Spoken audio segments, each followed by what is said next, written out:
Bonsoir à tous, soyez les bienvenus dans votre 19-20, un 1er mai décidément très particulier cette année, un 1er mai confiné, c'est inédit. En cette journée où l'on offre habituellement un brin de muguet, les ventes étaient réglementées, zéro défilé dans les rues pour célébrer les travailleurs et travailleuses. Et pour les syndicats, pas question de rester silencieux, banderoles et revendications s'affichent aux fenêtres comme sur les réseaux sociaux. Du vert, du rouge et plus inattendu, du orange, la carte provisoire du déconfinement très commentée depuis qu'elle a été dévoilée hier soir.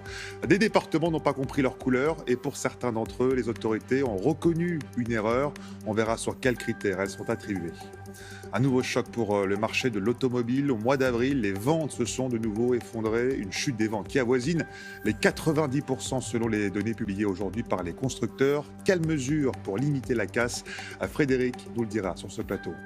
Des pertes financières aussi pour les petits musées. Mais à l'inverse des grands, ils pourront rouvrir dès le 11 mai. À Lyon, au musée Cinéma et Miniature, on se prépare pour accueillir les visiteurs. C'est donc un 1er mai si particulier pour les Français, un jour férié, jour de fête du travail, mais aussi un jour confiné cette année. Si la tradition veut que l'on offre un brin de muguet, avec le confinement, la vente est réglementée, seulement sur livraison ou à emporter. Des petites clochettes blanches vendues par des fleuristes, mais pas seulement. Diane Schlinger. C'est la fin de ce 19-20. Merci de l'avoir suivi. À 21h, votre divertissement, 300 cœurs, vos chansons préférées des années 80. C'est présenté par Lio. Prochain rendez-vous avec l'info, le 23h, présenté par Soria Kaldoun sur France Info. Très belle soirée à toutes et à tous. Et surtout, prenez soin de vous. À demain. Retrouvez l'info minute par minute sur l'application et le site France Info.